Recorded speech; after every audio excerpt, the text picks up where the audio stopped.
Bonjour à toutes et tous. On va laisser quelques minutes pour que les dernières personnes qui souhaitent se connecter puissent le faire. Voilà, c'est aussi le moment de prendre un petit café si vous le souhaitez pour pouvoir assister à ce webinaire qui va démarrer dans quelques instants. Voilà, 7 participants déjà, c'est en train de se connecter. On va laisser passer peut-être les éventuels soucis logistiques qui arrivent aussi de temps en temps. Et on va pouvoir, je pense, démarrer dans quelques secondes.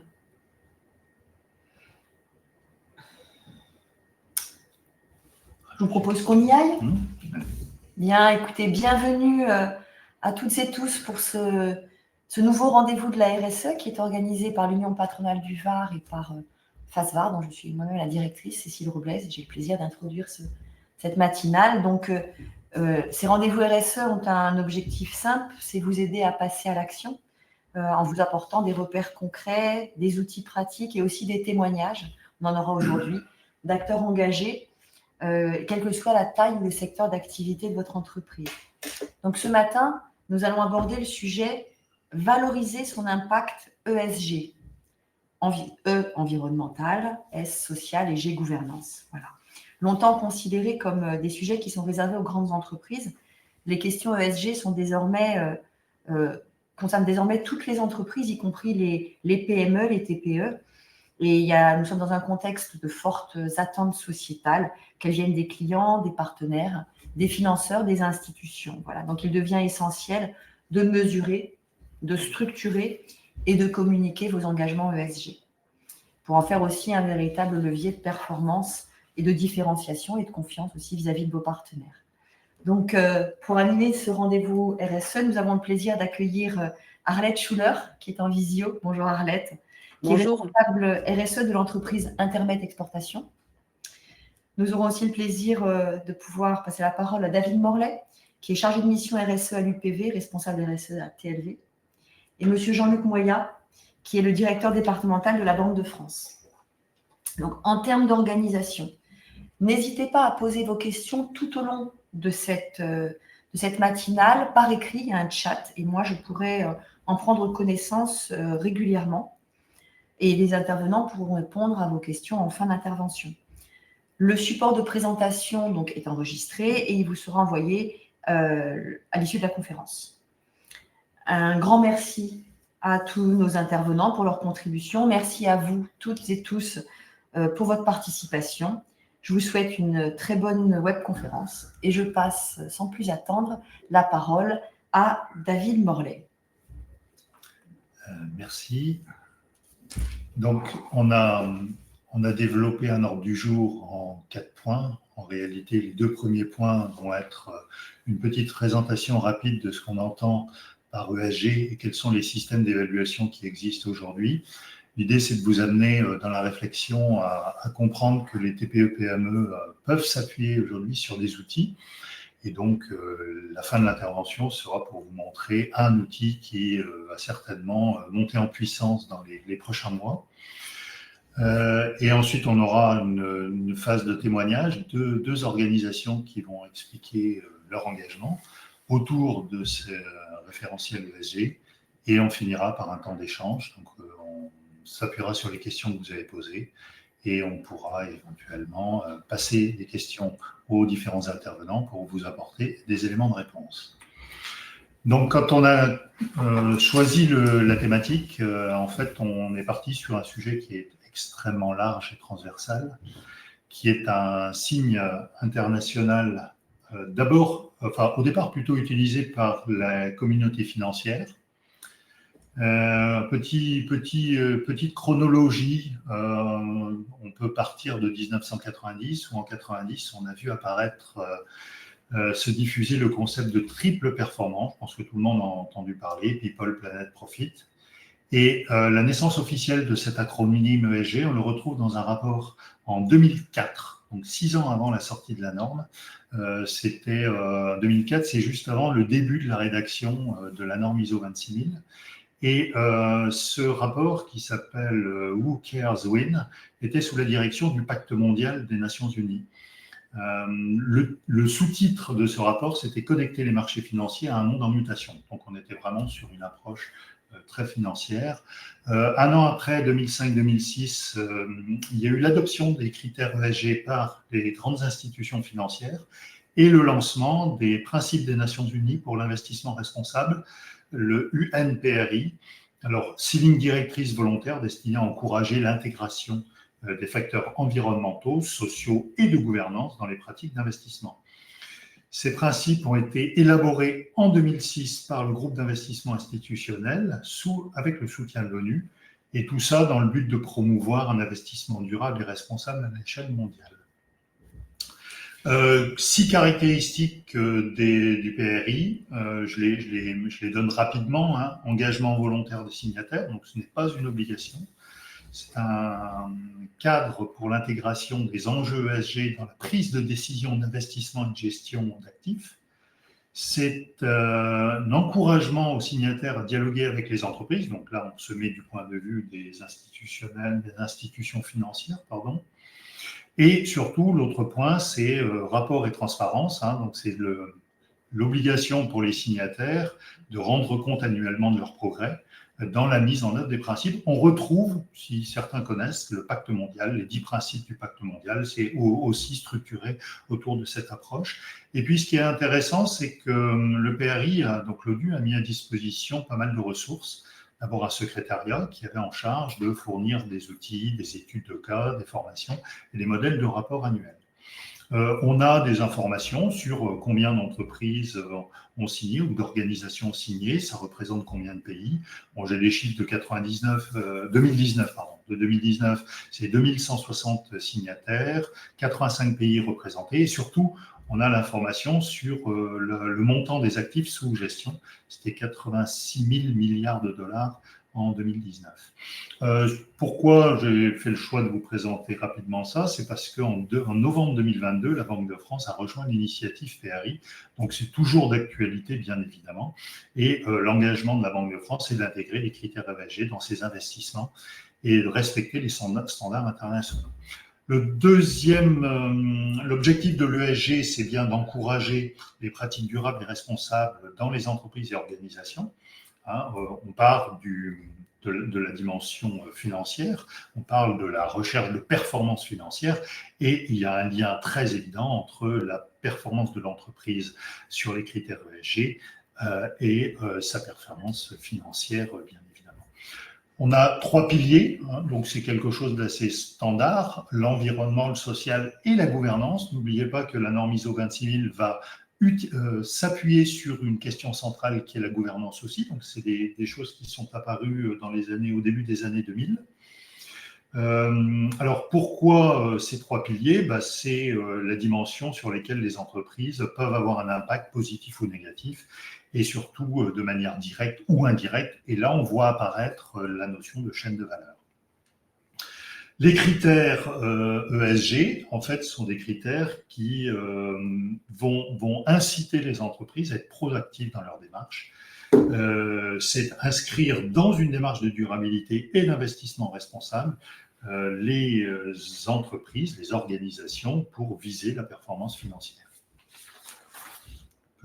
Alors, on a aujourd'hui des choses extrêmement structurées qui concernent assez peu les TPE-PME, hein, notamment pour les agences de notation, bien que les entreprises, notamment dans le cadre de leurs investissements, peuvent être amenées à demander une cotation à la Banque de France. Donc là, je parlais plutôt des agences de notation. Alors, il en existe un certain nombre. Il existe des agences qui vont vous aider à évaluer les risques et opportunités ESG propres à des secteurs d'activité, d'autres qui vont mesurer l'exposition des risques ESG à la capacité de les gérer. Vous avez des agences de notation qui sont spécialisées dans la chaîne d'approvisionnement responsable. Et en grosso modo, chaque agence de notation a sa propre méthodologie, ce qui parfois peut entraîner des difficultés de comparaison. Alors, si vous avez envie, je vous donne des noms. Hein, c'est MSCI ESG Rating, c'est Vigeo Eiris, c'est S&P Global, Dow Jones Sustainability Index. Voilà. Après, au niveau des indices et labels, là, on va retrouver des choses qui peuvent toucher les entreprises, enfin les grosses PME, grosso modo. L'indice ESG, ça va essentiellement avoir pour vocation de regrouper des entreprises sélectionnées pour leur bonne performance. On a par exemple FTSE for Good, qui est un indice qui va chercher à identifier les performances de certains secteurs. Au niveau du label, on a le label ISR, Investissement socialement responsable. Celui-là, il est français. Hein. Il impose une grille d'analyse ESG qui respecte un cahier des charges précis, notamment pour les fonds immobiliers. Au niveau des référentiels et normes internationales, je ne pouvais pas m'empêcher de vous parler de ce cadre international de reporting extra-financier qu'est le GRI, Global Reporting Initiative, qui est un système qui existe depuis de nombreuses années. Il est basé, lui aussi, GRI est basé sur les critères ESG, et il existe depuis de très nombreuses années. Il est fort utilisé on le verra sur la diapo suivante, sur du reporting extra-financier. En tout cas, c'est un outil qui est facilement accessible à tout type d'organisation. On a après des normes internationales sur le reporting de durabilité, je vous en ai mis deux exemples. Et puis on a, ça m'étonnerait que les participants n'aient pas entendu parler de ça, les normes européennes au cœur de la directive CSRD, qui sont aussi structurées autour de piliers ESG, c'est les normes ESRS. Après, vous avez, et ça il ne faut pas l'oublier quand même, tout ce qui est audit et analyse. Hein. Vous avez énormément d'entreprises, d'organisations qui, dans le cadre de la maîtrise de leur chaîne de valeur, vont développer leurs propres outils d'audit, leur propre grille de notation interne.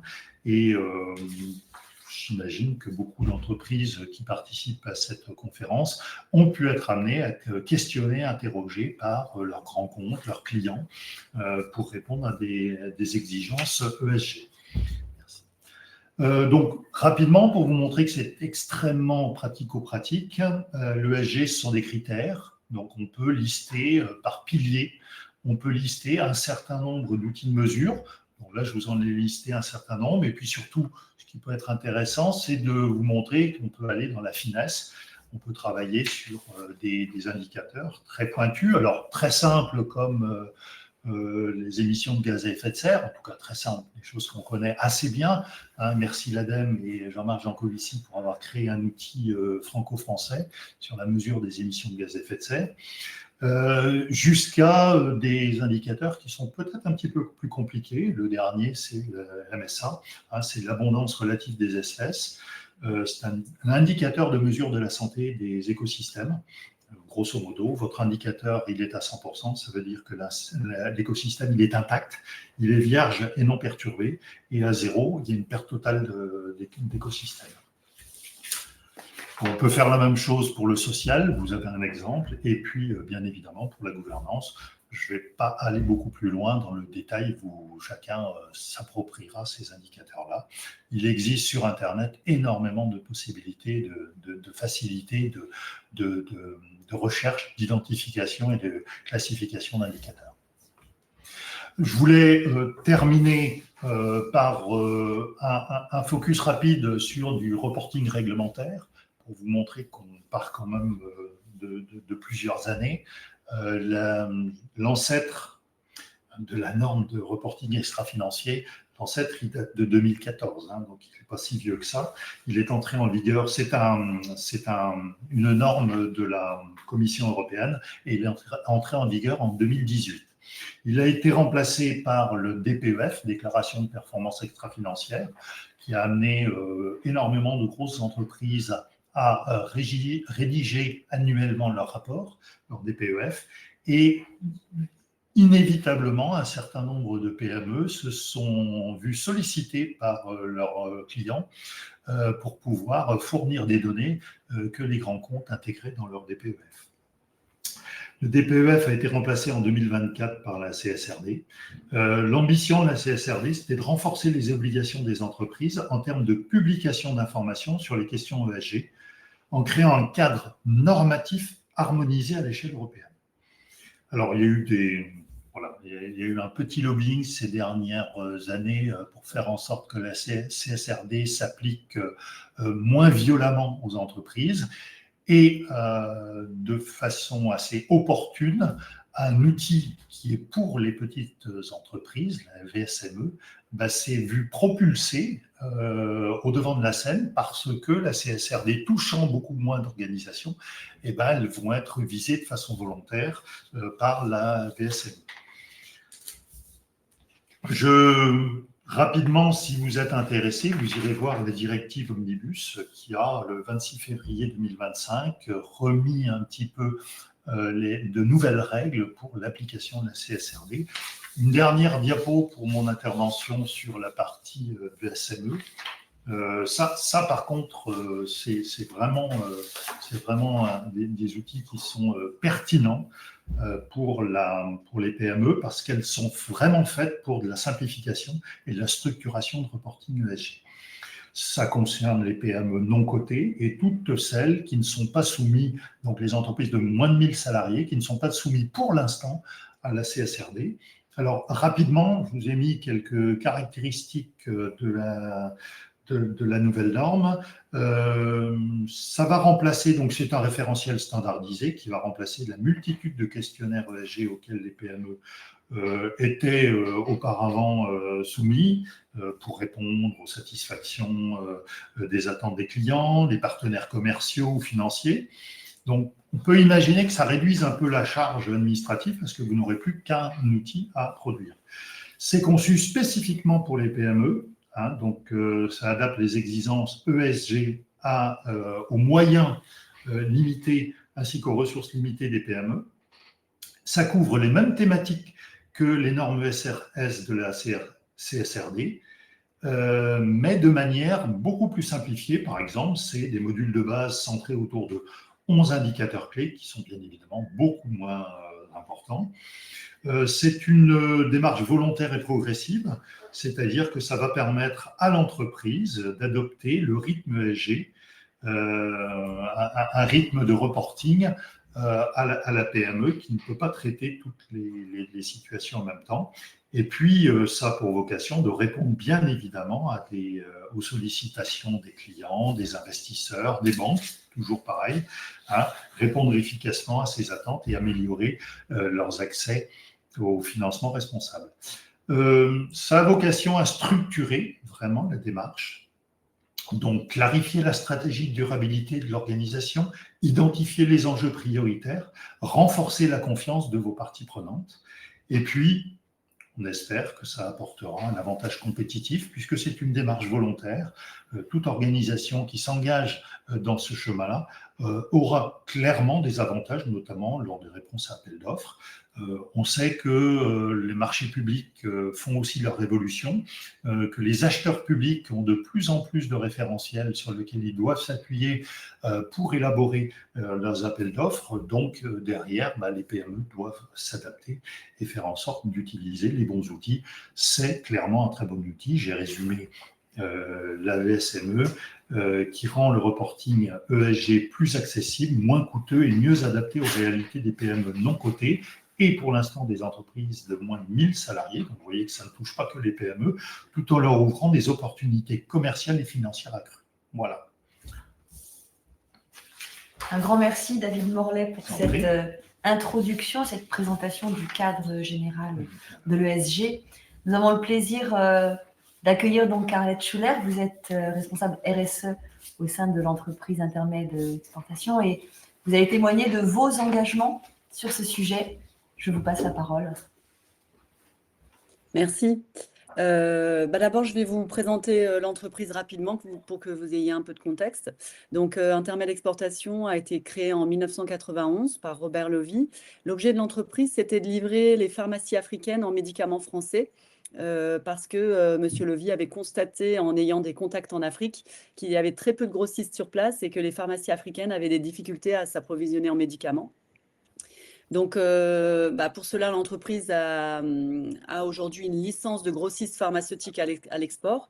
C'est un métier qui est très réglementé. La licence est validée par l'Agence nationale de sécurité du médicament, l'ANSM, et fait l'objet d'inspections régulières pour vérifier sa conformité aux bonnes pratiques pharmaceutiques et pour renouveler son autorisation de distribution de produits pharmaceutiques. À la fin des années 90, Sébastien Lovy a rejoint son père et l'entreprise s'est développée en Europe. C'est une zone sur laquelle elle vend à des grossistes et non plus à des pharmacies. Le chiffre d'affaires à ce moment-là s'est beaucoup développé parce qu'on est passé d'une vente au picking, c'est-à-dire plus de détails, à la distribution en gros. Et donc, l'activité a gardé l'entreprise a gardé ces deux activités, mais c'est vrai qu'elle s'est beaucoup plus développée sur le marché de gros. Et sur les 20 dernières années, l'entreprise est devenue un groupe avec plusieurs filiales parce qu'elle a aussi créé des grossistes régionaux en France pour distribuer des médicaments aux pharmacies françaises. Aujourd'hui, Intermed Exportation, sans parler du groupe, mais au niveau d'Intermed Exportation, l'entreprise réalise à peu près 200 millions d'euros de chiffre d'affaires et compte une cinquantaine d'employés.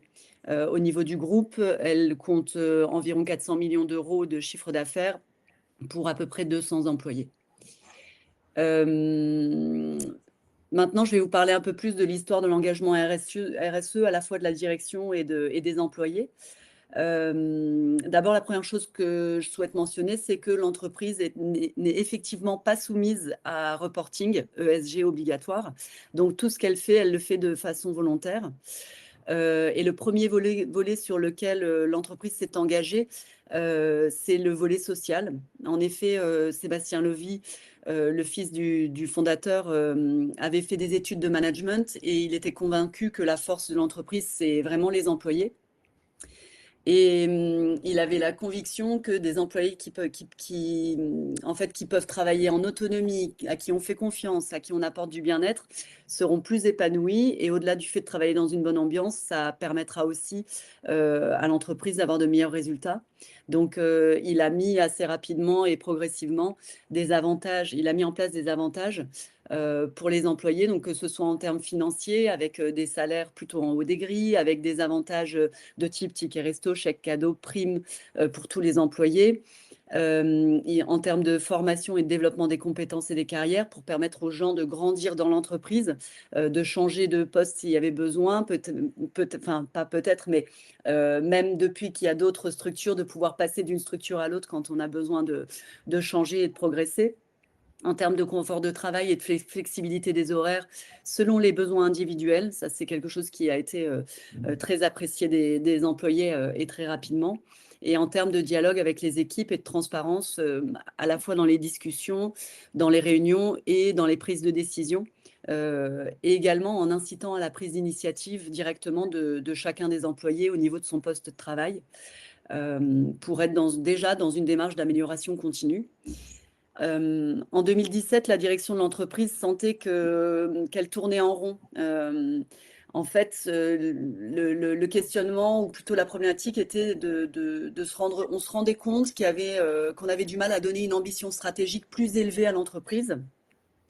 Et donc, à ce moment-là, ils ont d'abord cherché en interne à définir une raison d'être pour l'entreprise, qui a été un engagement au quotidien pour la santé de l'homme et de la planète, de définir lors d'un séminaire les valeurs de l'entreprise en les faisant en fait choisir par les employés. Mais malgré ces initiatives, en fait, ça crée une sorte d'émulation et ça retombait, ça s'essoufflait. Et c'est comme si, en fait, on constatait qu'il manquait une dynamique. Donc, en 2018, Sébastien Lovy a proposé de créer un groupe RSE avec tous les employés du groupe qui pourraient y participer. L'idée, c'était de se réunir toutes les 6 à 8 semaines, discuter de la RSE, voir comment on pouvait emmener les sujets, voir s'il y avait des pilotes qui étaient intéressés pour se lancer sur certains projets pour avancer sur les sujets RSE. Donc, plus seulement au niveau social, mais là, on commençait à parler d'environnement, on commençait à parler de gouvernance, d'éthique des affaires, d'achat responsable, etc. On a pu faire quelques actions, mettre en place quelques actions, un sondage de satisfaction des employés, commencer à regarder aussi, on avait un engagement au niveau de dons à des associations, de voir comment est-ce qu'on pouvait s'engager un peu plus avec elles, des choses comme ça. Mais à nouveau, au bout d'un an, on s'est reposé la question de savoir comment est-ce qu'on emmenait une vraie dynamique, parce qu'on voyait bien que il y avait des petits bouts qui étaient pris à droite à gauche, mais en fait, on manquait d'une vision globale et d'une sorte d'axe de conduite. Et c'est à ce moment-là qu'on s'est dit qu'en fait, il nous manquait la photo complète de notre situation. Et donc, le sujet, on s'est dit qu'il méritait d'être vu dans son ensemble. Et pour ça, vraiment, là, on s'est rendu compte aussi qu'on n'avait pas la compétence en interne et que donc, il nous fallait faire appel à un consultant externe. Et c'est ce qu'on a fait avec une entreprise qui s'appelle Goodwill et qui nous a fait un audit. Et l'idée, c'était au bout de cet audit d'avoir vraiment une photo de notre situation, de notre état, un état des lieux de notre situation RSE et avec un plan d'action pour nous dire, en fait, les priorités, elles seraient celle-là, d'avoir aussi à court terme, moyen terme, long terme et aussi tout ce qui était de l'ordre de coût en temps, en argent par rapport aux bénéfices que ça pouvait apporter parce qu'on avait une vraie volonté que ce soit le plus des actions qui soient extrêmement concrètes et qui nous permettent réellement d'avoir un impact. Voilà, il fallait vraiment que ça ait du sens pour nous, que ce ne soit pas juste quelque chose de structurant pour dire regardez ce qu'on fait, alors que dans les faits, on n'a pas l'impression que ça apporte quelque chose. On a commencé à travailler avec ce plan d'action qu'on avait mis en place. Et malgré tout, en 2021, donc au bout de 2 ans, on a encore recommencé à questionner parce que, à nouveau, on faisait des actions, mais on laissait retomber. On avait les réunions RSE, mais entre les deux, il y avait le quotidien qui nous rattrapait. Et donc, les réunions nous permettaient de dire, bon, où est-ce qu'on en est de ça et de ça? Ah, on n'a pas avancé, ok, bon, il faut qu'on essaye de voir qui peut s'en occuper. Et ça restait assez dilué. Et donc, en 2021, on s'est dit, en fait, ce qu'il faut, c'est qu'on ait quand même une forme de reporting à faire pour qu'on on ait quelque part une deadline pour produire des documents. Et pour produire, en fait, même mais pouvoir dire, on a fait telle et telle action. Et donc, on a cherché au niveau des référentiels dont M. Morlet vient de parler. On ne voulait pas quelque chose de trop spécifique, donc on a tout de suite mis de côté les normes ou les ISO qui sont liés à chaque volet de la RSE. Il peut y avoir l'ISO sur l'énergie, l'ISO environnemental. Il peut y avoir aussi des normes comme le SBTI qui sont vraiment spécifiques à l'environnement. Et en fait, on ne voulait pas avoir des choses trop chronophages. Donc, on a mis de côté pas mal de choses, même des labels comme le label Bicorp ou Lucie, qui nous semblaient vraiment extrêmement lourds à porter des échanges qu'on a eu avec des personnes qui l'avaient fait. Et donc, à un moment donné, on est tombé sur l'entreprise à mission, qui était un tout nouveau statut qui venait de sortir de la loi Pacte. Et en fait, on a trouvé que ça nous convenait tout à fait parce que c'était quand même assez général. Et à la fois, ça se voulait rentrer spécifiquement dans les enjeux de l'entreprise et non pas de l'ensemble, on va dire, de la RSE. Donc, on s'est dit que ça pouvait très bien nous convenir puisqu'on cherchait réellement le fameux impact et la question du sens de ce qu'on allait faire sur la partie RSE. Et cependant, même en ayant le statut, sur 2021 et début 2022, on n'arrivait pas trop à avancer. Et à ce moment-là, en fait, la direction a décidé de mettre vraiment des moyens en termes de personnes et a compris qu'il fallait un référent, un responsable. Et du coup, c'est à ce moment-là que j'ai été nommée responsable RSE. Ça a vraiment signifié quelque chose parce que j'étais du côté commercial. Et donc, on enlevait une ressource au niveau commercial pour que je ne sois que sur la partie RSE. Donc, ça a vraiment demandé une grosse réorganisation. À cette époque-là, on était beaucoup moins de 50, on était une trentaine de personnes. Et donc, vraiment, enlever une personne entière sur la partie commerciale, c'était un vrai sujet. Suite à mon embauche, là, on a vraiment vu, ou à la création de ce poste de responsable RSE, on a vraiment vu une accélération de notre engagement. On a d'ailleurs tout de suite postulé pour un accompagnement CEDRE pour pouvoir faire un nouvel état des lieux de la situation RSE. On était début 2022. On avait déjà fait pas mal de choses, mais tout était un peu pixelisé, on va dire.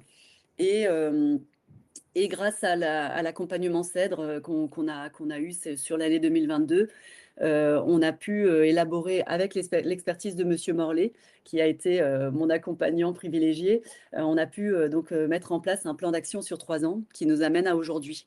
Entre-temps, on a été audité par un organisme tiers indépendant pour valider le statut d'entreprise à mission. On l'a eu, ça nous a permis déjà de vraiment nous structurer et de comprendre les besoins de l'organisme pour pouvoir valider en fait que nos démarches étaient pertinentes et pouvaient être validées. On a reçu le prix de la RSE PACA 2022 et la direction a participé à la Convention des entreprises pour le climat en 2024, donc la fameuse CEC dont on entend, je trouve en tout cas personnellement, de plus en plus parler. En parlant de tout ça, ce que j'aimerais, c'est faire la lumière sur 2 aspects. C'est d'abord les démarches structurantes et ensuite les enseignements qu'on a pu tirer de notre parcours. D'abord, rappeler que, en fait, il y a certaines démarches qui nous ont permis de nous structurer et sans lesquelles nous n'aurions pas pu avancer. On l'a vu à chaque fois qu'on a été bloqué, c'est qu'il y avait des moments où en fait on avait réellement besoin de se structurer. Donc on a eu besoin de ressources externes, comme je l'ai dit. On a fait appel à des consultants externes comme Goodwill, comme CEDRE. On a mis en place certains outils, que ce soit les plans d'action qu'on a pu suivre. J'ai été moi-même formée au bilan carbone pour intégrer cette compétence en interne et ça nous a vraiment permis de plonger dans le volet environnement. On a mis des ressources humaines, c'est-à-dire qu'il y a eu la mise en place de ce référent ou ce responsable RSE en ma personne, mais il y a aussi eu la fixation d'objectifs RSE pour les employés. Chacun, aujourd'hui, il est formalisé dans leurs objectifs que chacun doit participer à la RSE. Et on a aussi, là, très récemment, on commence à mettre en place des communautés pour commencer à décentraliser la RSE parce que plus on en fait et plus c'est compliqué si tout le monde revient vers moi spécifiquement parce que j'arrive plus du tout à avancer sur les sujets. Je ne fais plus que répondre aux uns et aux autres.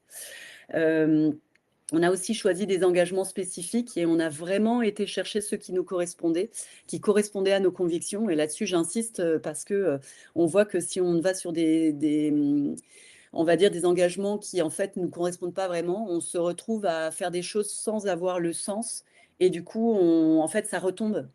Donc pour nous, ça a été vraiment l'entreprise à mission, ça a été la CEC, la Convention des entreprises pour le climat. Et la dernière chose dans la partie structurante, c'est que nous devons restituer des livrables en fonction de ces engagements. Donc, on a un rapport de mission à faire pour l'entreprise à mission, on a une feuille de route avec la CEC, on a le plan d'action CEDRE, et on a en projet de faire un rapport de durabilité. Et on y reviendra aussi avec la VSME qu'on suit de très près, parce qu'en effet, elle nous semble pertinente et limiter le temps qu'on aurait à passer sur le sujet. Donc le deuxième point que je voulais mettre en lumière, c'est les enseignements. On s'est rendu compte, nous qui étions beaucoup dans l'action et dans on fait et finalement rendre compte, c'est pas pour nous c'est moins important que d'avoir la sensation, le sentiment qu'on avance et qu'on a des actions. Et finalement, on s'est rendu compte que devoir rendre compte nous permettait chaque année de nous rendre compte, à nous, de là où nous en sommes et des choses que nous souhaitons faire avancer. À chaque fois pour nous, quand on le fait, il s'agit de prendre un temps pour faire l'état des lieux entre les objectifs qu'on s'est fixés et ce qu'on a effectivement réalisé et pour pouvoir poser de nouvelles intentions pour la suite en tenant compte de les choses qui ont fonctionné, les choses où ce n'était pas possible, etc. On a aussi réalisé que l'on ne peut améliorer que ce qui est mesuré. Et donc, le besoin de structurer le reporting et d'avoir des bons indicateurs pour le faire, c'est juste la base de l'amélioration continue. En reportant, ça nous a permis de nous structurer. On a démarré nos démarches, comme je le disais, en faisant. Et ensuite, on s'est rendu compte qu'il fallait absolument structurer. Aujourd'hui, ça nous permet aussi de mettre en place petit à petit des politiques sur chacun des sujets. Et on se rend compte qu'à chaque fois qu'on met en place des politiques, ça veut dire en amont d'avoir fait des plans d'action et encore en amont d'avoir été chercher les enjeux prioritaires de l'entreprise pour pouvoir avoir les bonnes actions, les bons plans d'action et pouvoir mettre les bons engagements dans nos politiques. Voilà à peu près ce que je voulais vous dire. En conclusion, si je peux reprendre les points qui me semblent vraiment importants, c'est d'abord, pour nous, on souhaitait, en s'engageant dans cette démarche, en fait, ce qui était important, c'était de garder notre flexibilité. Donc, on a été parfois un peu frileux. On s'est parfois dit non, on va pas y aller dans tous ces engagements un peu qui nous semblaient un peu réglementaires, parce que ça restait une démarche volontaire et qu'on voulait juste pouvoir faire des choses sans forcément communiquer sur le sujet. Et on ne voulait pas se sentir coincé. Et donc, on y a vraiment été étape par étape, à notre rythme, pour trouver ce qui allait nous convenir. Ce qui est important aussi de dire, c'est que la direction était convaincue et que ça a été la base. Le fait d'avoir nommé un chef de projet et donc là, pour le coup, de m'avoir mise en responsable RSE, ça a permis de donner un vrai signal aussi et de dire, OK, on met des moyens sur ce sujet parce qu'il devient important pour nous. Je tiens à dire qu'à chaque fois, et encore aujourd'hui, c'est pas moi qui communique sur la RSE de façon spécifique. Chaque fois qu'il y a des réunions, et on en a énormément dans l'entreprise, on a la direction, que ce soit Sébastien Lovy, qui est vraiment le CEO, ou alors Julien Saty, qui est le directeur général. Il parle également de RSE quand il démarre les réunions et qu'il parle de façon générale de l'entreprise. Donc, c'est un signal fort pour les équipes pour dire tout le monde doit faire de la RSE dans l'entreprise. On peut constater des effets sur les employés. Le turnover est très faible, on a un taux inférieur à 4%. Et depuis qu'on a mis en place le sondage de satisfaction auprès des employés, on est remonté à 8 sur 10, alors qu'on a eu des passages où on était descendu près des 6,5 sur 10, et où tous les sujets de dialogue, etc., et d'implication des équipes sur quelque chose qui a du sens pour chacun, et qui est de participer à ces sujets RSE, on voit que vraiment ça a permis de relancer une dynamique et de plaire aux équipes. Et enfin, on peut se dire aussi que on a choisi un mode de reporting qui nous convient, et qu'on suit les évolutions en permanence parce que il y a des nouveaux standards qui apparaissent et on essaie toujours, nous, de trouver le standard qui va nous permettre de prendre le moins de temps tout en ayant le plus d'impact. Et donc, par exemple, le standard BSME nous intéresse dans le sens où peut-être on va pouvoir petit à petit standardiser et ne plus avoir un reporting pour l'entreprise à mission, un reporting pour la CEC, mais qu'on pourra à la fin avoir des actions qui vont être très impactantes et pouvoir reporter d'une façon un peu standardisée. Voilà à peu près ce que je voulais dire. Un grand merci, Arlette Schuller, pour ce témoignage très inspirant. Je rappelle aux participants que si vous souhaitez poser des questions, il y a un chat est prévu et donc les intervenants pourraient y répondre à la fin de toutes les présentations. Voilà, donc n'hésitez pas, on prendra vos questions avec grand plaisir. Dernier témoignage, Monsieur Jean-Luc Moya, vous êtes directeur départemental de la Banque de France. Exactement. Je vais vous passer la parole sur ce sujet de l'ESG. Merci. Et la transition, si j'ose dire, avec les propos d'Arlette Schuller sont parfaits parce qu'ils vont me permettre d'illustrer mes propos sur finalement pourquoi la Banque de France, les banques centrales, plus particulièrement la BCE et les banques s'intéressent au climat et de manière plus générale à la RSE. Alors, le premier élément, c'est que je crois qu'on est tous convaincus autour de cette table que l'évolution du climat, c'est un enjeu sur l'activité, ça va avoir un enjeu sur l'activité économique, et donc ça va être une nouvelle source de risques financiers. Je ne vais pas vous inonder de chiffres, je vais vous en donner deux. Le premier, c'est que la Banque de France, elle a créé un réseau des banques centrales pour verdir le système financier, ce qu'on appelle le NGFS, peu importe l'acronyme.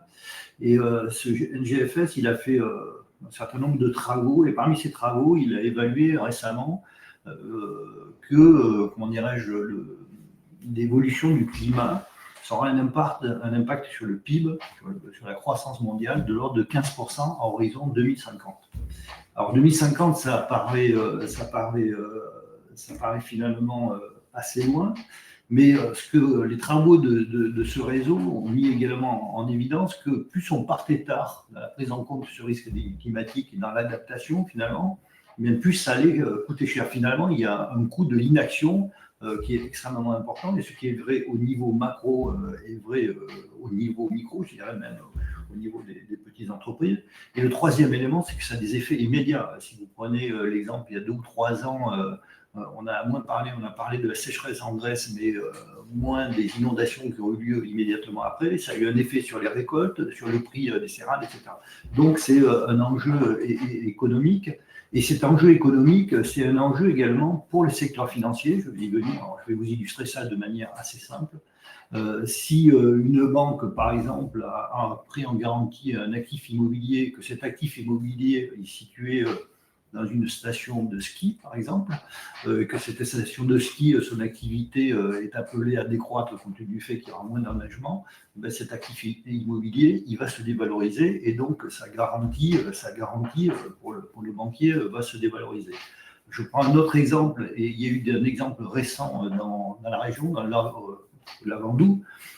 Si un banquier finance un camping qui est sur le trait de côte, et qui a un risque d'inondation, eh bien, selon que le camping pourra ou pas se reculer dans les terres, eh bien, l'appréciation de la santé économique de ce camping ne sera pas exactement le même, et ça, le banquier va l'intégrer dans ses risques. Donc, c'est un élément qui a un enjeu économique et donc un enjeu financier, et c'est un enjeu également pour les entreprises, pour leur modèle d'affaires.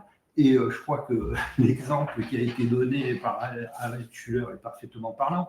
Elle aurait pu citer le fait que le taux d'absentéisme chez Intermed est de l'ordre de 1%, c'est très faible, je crois que c'est ça.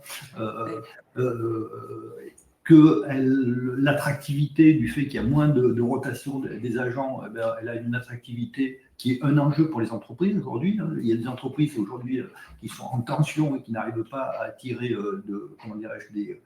des salariés et n'arrivent pas à avoir les compétences qui sont nécessaires au développement de son activité. Donc tout ça pour illustrer que ça a un impact sur l'activité, sur la croissance et sur l'avenir d'une entreprise. Alors, nous, on s'est intéressé assez tôt, finalement, sur le climat. Alors, d'abord, je voulais dire, je ne manque pas de le dire, que la Banque de France est la banque centrale des pays du G20 qui est le plus engagée dans le climat. Ce n'est pas nous qui avons dit ça, c'est des ONG indépendantes qui ont salué notre engagement, et ça depuis 3 ans. Donc le législateur, le Parlement, il nous a donné la mission, c'est ce qui est écrit sur cette slide, bien finalement de prendre en compte et de mesurer l'exposition des risques climatiques dans la santé financière des entreprises. Alors, une petite parenthèse, on cote les entreprises à la Banque de France. La cotation, c'est une appréciation de la santé financière d'une entreprise, sa capacité à faire face à ses engagements à un horizon de 1 à 3 ans. Alors, jusqu'à présent, cette cotation, on l'évaluait, on prenait en compte des éléments financiers, de bilan, et puis progressivement, on a pris en compte des éléments qualitatifs et des éléments de RSE pour apprécier, la santé d'une entreprise. Typiquement, Intermed, on va aller regarder le glissement d'intermède, mais on va également aller mesurer l'engagement RSE d'intermède et on va aller mesurer qu'il est factuel. Et on a des échanges avec Sébastien Lovy qui, évidemment, et ça a été dit précédemment, démontre tout son engagement. Et on ne le fait pas uniquement pour saluer l'engagement personnel, mais c'est parce que, une fois de plus, cet engagement, il a un impact économique et un impact financier. Et finalement, c'est ce qui nous intéresse dans notre mission. Sachant qu'en interne, nous, la Banque de France, je vais vous donner un exemple, en 5 ans, on a réduit nos émissions de gaz à effet de serre de 24%. Donc, ce qu'on dit à l'extérieur, on le fait également en interne. Et ça fait partie d'ailleurs de la crédibilité des entreprises. Il ne s'agit pas de faire du greenwashing si en interne, vous n'appliquez pas ce que vous affichez sur votre site internet. Alors, comment ça se passe de manière un peu plus détaillée? Donc, on a mis en place, on déploie un indicateur climat. Alors, cet indicateur climat, il faut savoir qu'on a 3 missions. Une mission qui sont la stratégie monétaire, la stabilité financière et les services à l'économie.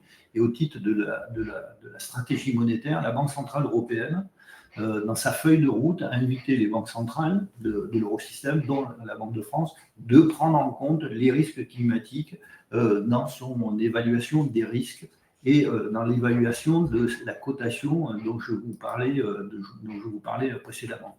Donc, on a mis en place un indicateur climat. Cet indicateur climat, tout d'abord, il est obligatoire pour les entreprises qui sont soumises à la CSRD. Et donc, il a été expliqué tout à l'heure quels étaient les éléments. Et cet indicateur climat, il est basé sur le volontariat pour toutes les autres catégories d'entreprises. Donc, j'imagine les chefs d'entreprise qui sont en ligne. Cet indicateur climat, finalement, il va mesurer ou évaluer la situation et les perspectives de l'entreprise au regard des 2 enjeux, finalement, du changement climatique.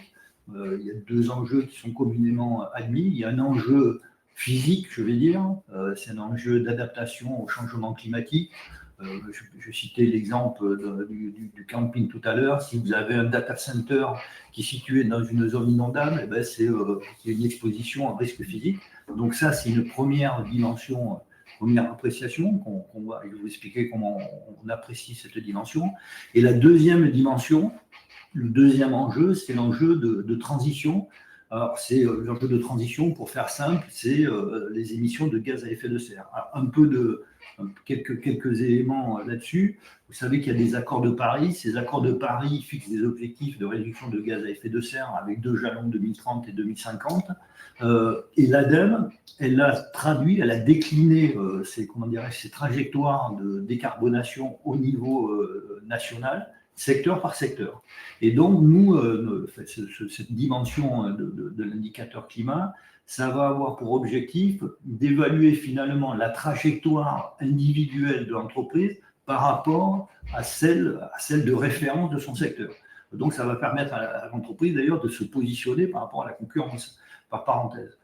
Donc ça se fait à partir d'un entretien avec le chef d'entreprise, qui généralement a fait un bilan carbone. Et donc, on va évaluer cette trajectoire et finalement le gap, l'écart entre ce qui est attendu de son secteur et la propre trajectoire de l'entreprise. Et donc, comme je vous le disais tout à l'heure, cet indicateur climat, il est, il n'est pas obligatoire pour les PME ou pour les entreprises qui ne sont pas soumises à la SRD, mais pour celles qui le souhaitent, on va pouvoir, et sur leur accord, on va pouvoir diffuser cet indicateur climat auprès du système financier, auprès des banques, ce qui va permettre d'ailleurs aux banques déjà d'avoir une appréciation de celle de la Banque de France sur la maturité de l'entreprise dans sa transition. et même l'entreprise pourra en faire état auprès de sa chaîne de valeur. Donc c'est un avantage, je dirais, concurrentiel auprès de ses clients et auprès de ses fournisseurs. Alors on déploie cet indicateur climat de manière progressive, adaptée. On a commencé en 2024 par tout ce qui est production d'électricité, foncière, transport. Cette année, on s'intéresse à la construction de bâtiments et de ciment parce que la méthodologie est adaptée à chaque secteur d'activité. Et progressivement, on va essayer d'embrasser la plupart des secteurs, notamment ceux qui sont émetteurs de gaz à effet de serre. D'ores et déjà cette année, ça c'est la slide suivante, pardon, on va pouvoir donner aux entreprises, à partir des cartes de Météo France et des cartes du GIEC, quelle est sa situation physique par rapport aux risques physiques qui sont impactés par des événements extrêmes du type vague de chaleur, tempête, incendie, et progressivement on va qualifier quels sont ces risques. Alors, au titre de la politique monétaire, je vous ai dit, la Banque de France, la BCE, pardon, elle a demandé à la Banque de France de prendre en compte ces risques climatiques. Ça mérite une petite explication, si j'ai encore 2 minutes, oui. Qu'est-ce que c'est le marché monétaire, qu'est-ce que c'est la politique monétaire? Les banques, comme les entreprises, ont parfois, tous les jours même, besoin de liquidités. Et pour obtenir ces liquidités, elles s'adressent sur un marché qui s'appelle le marché monétaire. Donc elles peuvent se fournir en liquidité auprès de confrères finalement, ou elles peuvent s'adresser à la Banque centrale européenne.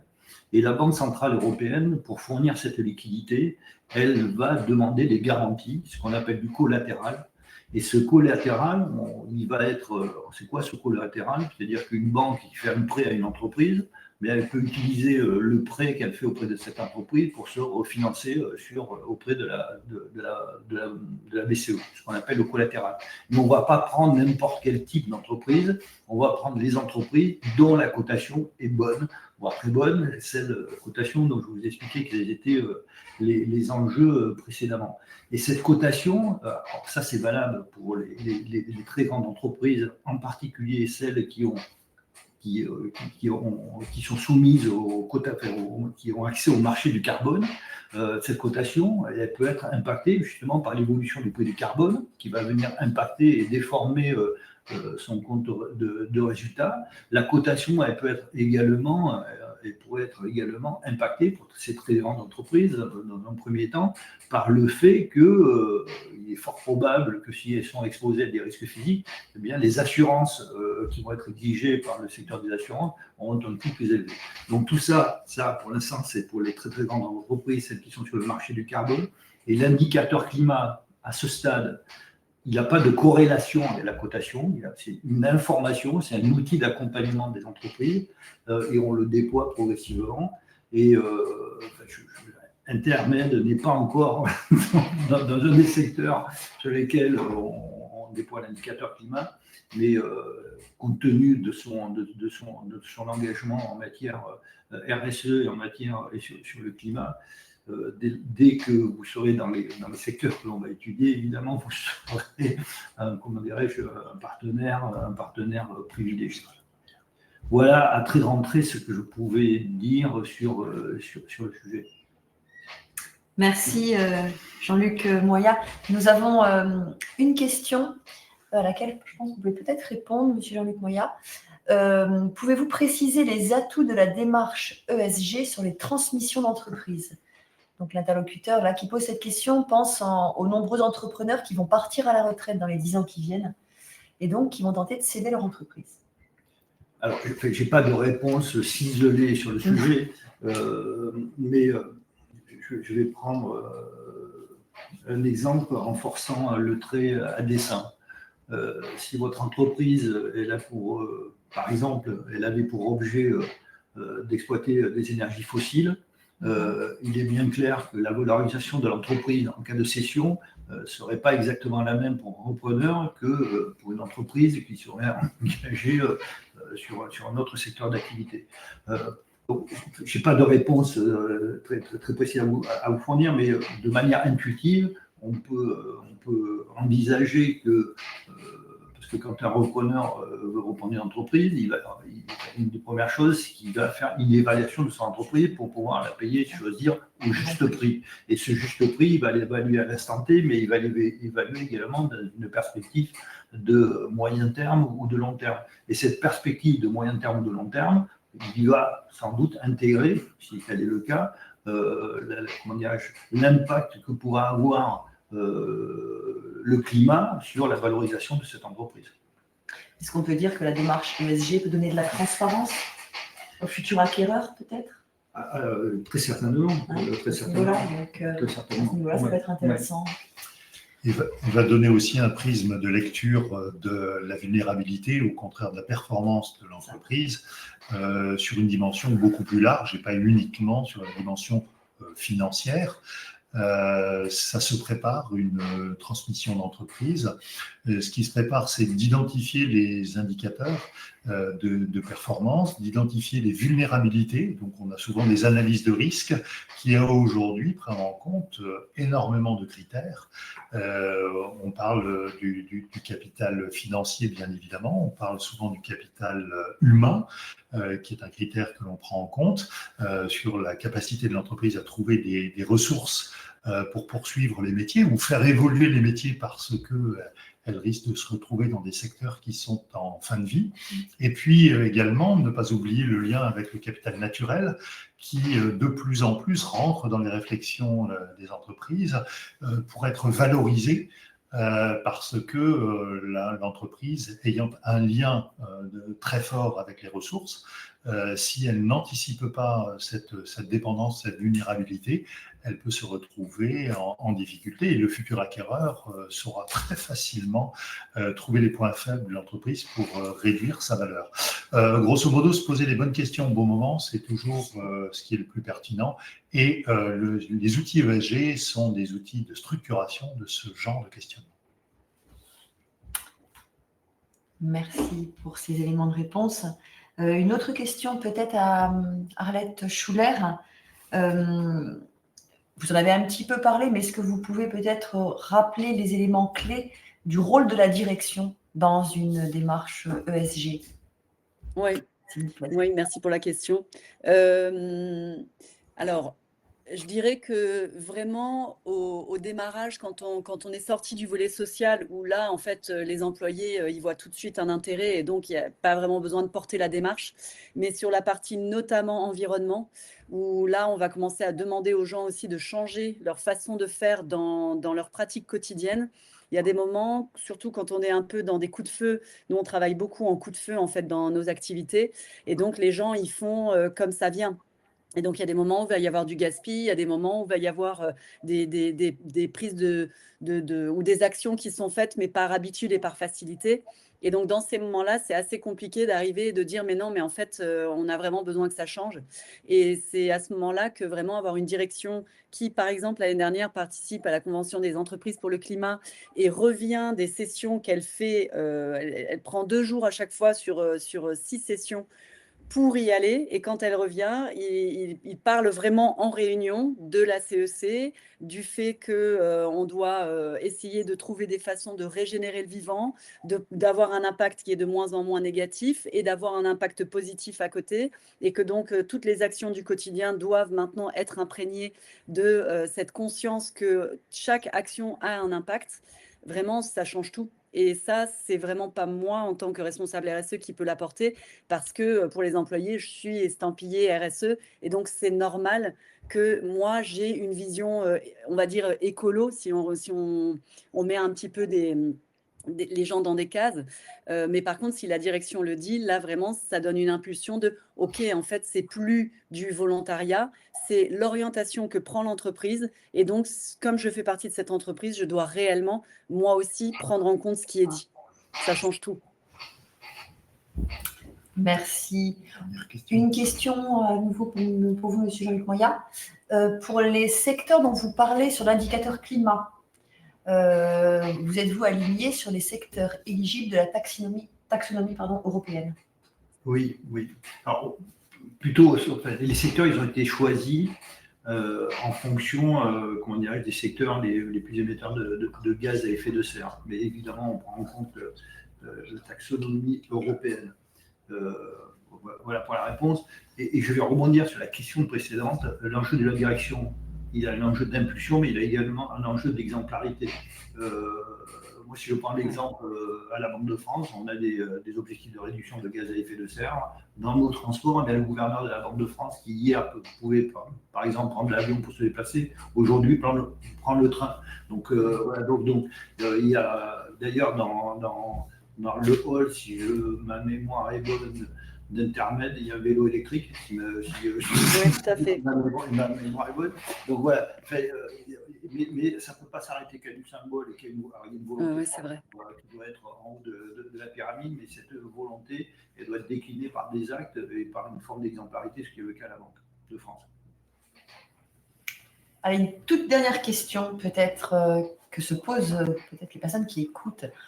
En termes de coûts, pour vous, Arlette Schuller, en termes de coûts, peut-être, une entreprise qui se lance dans une démarche ESG, alors vous avez parlé de votre poste, est-ce que vous avez des informations peut-être à transmettre sur cette notion de coût pour s'engager dans une démarche ESG qui peut freiner voilà, on ne fait pas une analyse de coût parce que on n'arrive pas, enfin, il y a des moments où on n'arrive pas vraiment à se rendre compte ce qui est vraiment lié à la RSE, ce qui est lié finalement aux activités, les changements qui aussi, d'ailleurs, ça serait intéressant, on en avait parlé avec Monsieur Morlet à plusieurs reprises de pouvoir avoir cette vision-là parce qu'il y a des endroits où il y a des coûts, mais il y a des endroits où il y a des économies.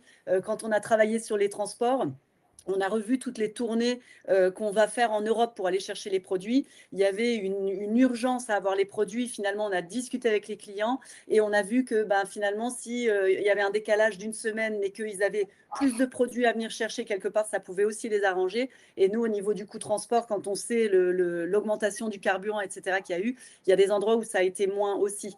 Mais il est vrai que, par exemple, à un moment donné, moi, j'étais une front office et donc je ramenais de l'argent. Et là, maintenant, quelque part, je suis une back-office et je coûte de l'argent. Mais d'un autre côté, comme il y a aussi des réductions par ailleurs, on n'arrive pas bien à savoir ce que je peux dire. C'est qu'on n'a pas démarré par avoir des coûts. On a démarré par avoir des économies. Et c'est là où c'était intéressant, c'est de permettre de dire aux gens, regardez, en fait, quand on a des actions, on a réduit, que ce soit au niveau des déchets, parce qu'on réutilisait plus de carton, parce qu'on a changé la façon de faire. Et il y a aussi des pratiques, par exemple une pratique où on emballait des palettes avec du film plastique, on l'a changé pour du carton. Et au départ, c'était un coût en temps homme parce que ça prenait plus de temps. Et au final, maintenant qu'ils ont pris le pli, finalement, ils n'ont plus qu'à cercler une fois au lieu de le faire, de filmer. Et du coup, ça leur prend moins de temps. Donc, il y a des choses où on peut croire que ça va prendre du temps et ça n'en prend pas. Il y en a d'autres où on pensait que ça n'allait pas avoir de coût et ça en a quand même un. Ça va vraiment dépendre des situations et des entreprises. Ouais. Très bien. Merci. On va clôturer cette matinée. Un grand merci pour toutes vos interventions et vos témoignages. Et j'en profite pour vous rappeler que ces rendez-vous de la RSE, il y en a plusieurs par an. Donc, on se donne un rendez-vous pour un prochain rendez-vous à la rentrée sur le sujet de la RSE. Très belle journée à tous. Merci. Merci, bonne journée. Au revoir. Au revoir.